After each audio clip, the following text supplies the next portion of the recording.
Welcome back for another episode of Red V TV as we continue our build-up to the 2023 season. And with 20 days to go, it's time for Saints number 20. It's Dan Norman, and Dan is proudly sponsored by LWC. LWC Drinks, Kevin, are the UK's largest independent drinks wholesaler. And if you go to their website, you can discover how LWC can make a difference for your business today.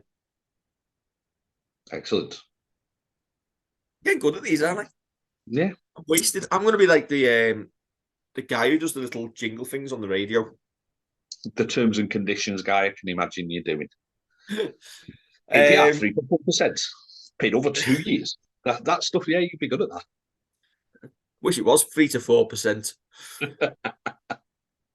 Dan Norman, Kev, still for me remains a little bit of an enigma at this club.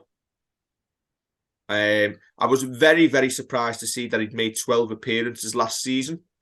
I think a better indication there would be how many minutes he's actually done. Yeah, I think so too. I think this year for Dan is huge.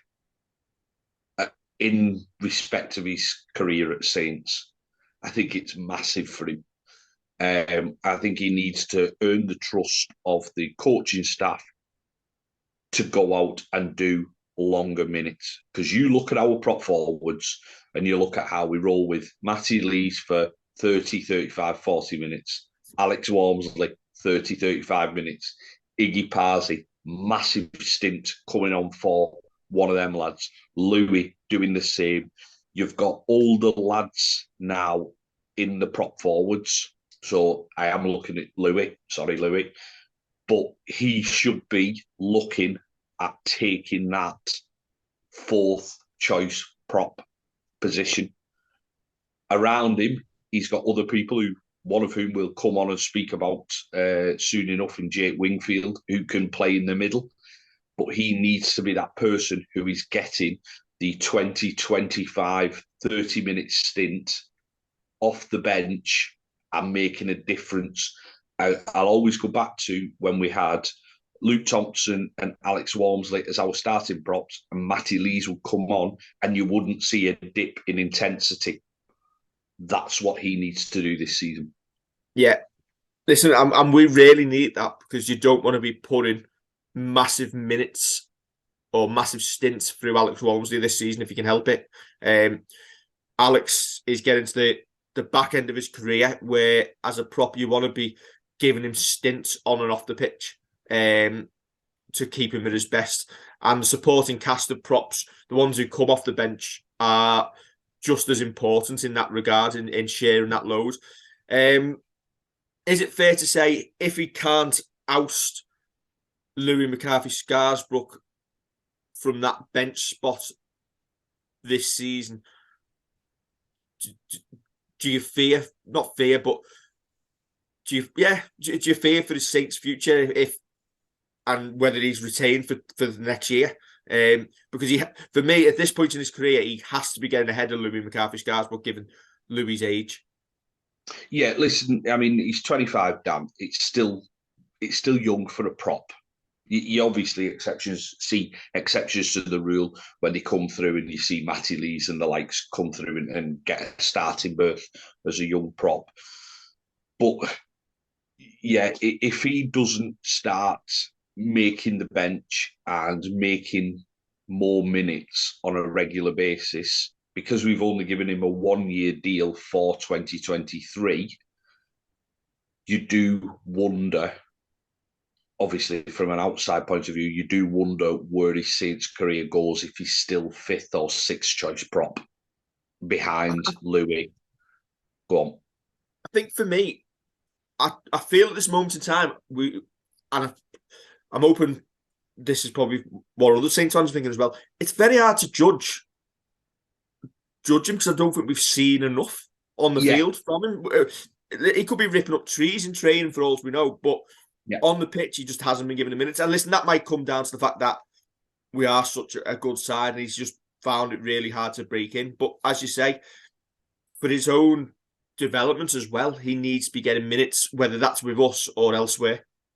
I think it's a very good point, and it's why I say kind of how we see it is probably different to how the coaching staff see it, or you might think that that would be the case, because obviously we don't see him training 5 days a week. We see he comes on for 10 minutes, he comes on for 15 minutes, might do 2 different spells, however it goes. Listen, he's been out on loan at Salford. I remember speaking to a Salford fan, and he said he's good because he's a direct runner. I mean, he's 6'5" as well, so he's built almost like another Alex Walmsley as a big unit.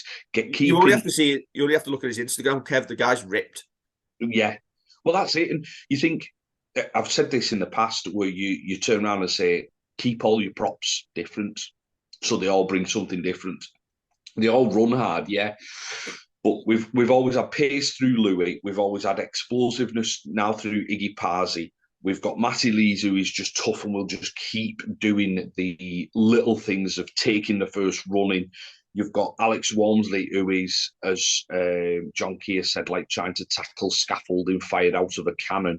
You've just got to keep things different. So Dan Norman needs to be another different part of that. Even if he's playing in the same pack as Alex Walmsley, he's got to be the best Dan Norman he can be. I don't want him to be another Iggy Parsi. I don't want him to be another Louis or Matty Lees. You want him to be, you know what, he's 6'5", and defenders are looking at him thinking, oh, not Dan Norman again. When he signed his contract for 2023, Christian Wolff said it was a great reward for the efforts Dan's put in with the club, which shows that he's doing it in training. Yeah. The club identified him as a big athletic body, and he came to the club quite raw, but he's really developed over the last year.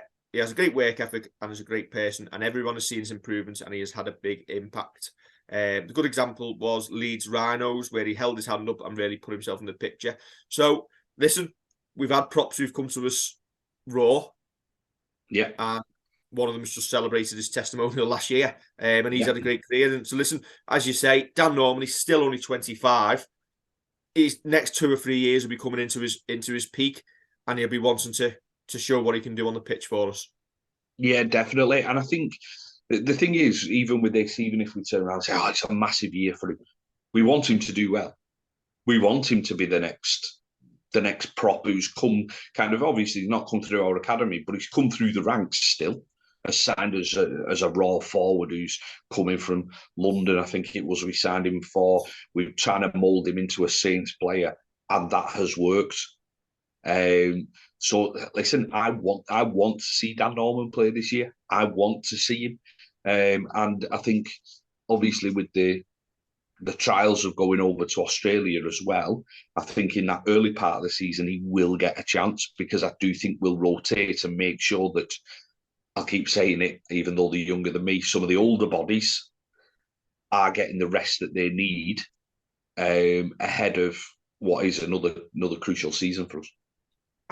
Listen, I think with these previews and when we're talking about players, we want everyone to do well. Yeah. But the nature of playing for Saints, 4-time Super League champions in a row, you're going to be challenged. And I'd like to think, I know we're saying it as fans, that when we're being fair, and we wouldn't say anything that the club hierarchy wouldn't be saying to the players either. And listen, if a player's got anything about them, they'll know it themselves. Yeah, I think I spoke to someone yesterday and said, anything that I say on these is stuff that I would be prepared to say to the player, because it's an honest opinion. It's based on what I think.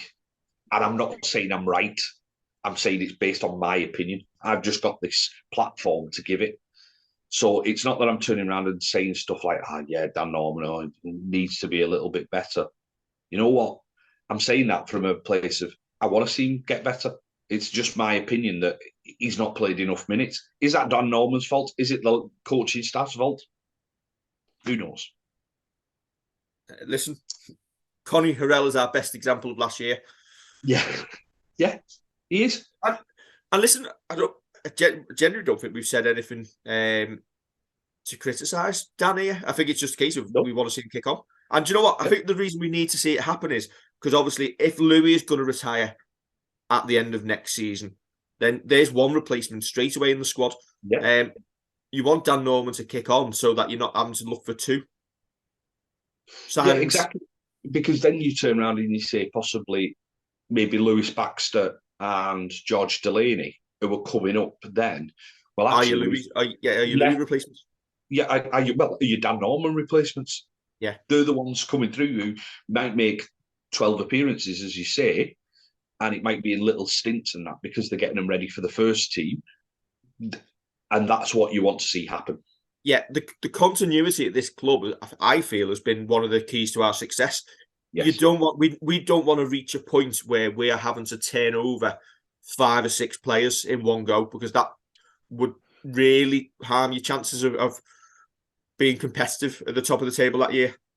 Well, correct. And you say that, and as we mentioned on the Ben Davies preview, you've got Will Hopoate. Yeah. Will Hopoate. You've got Connie Harrell. Now we're talking about Dan Norman.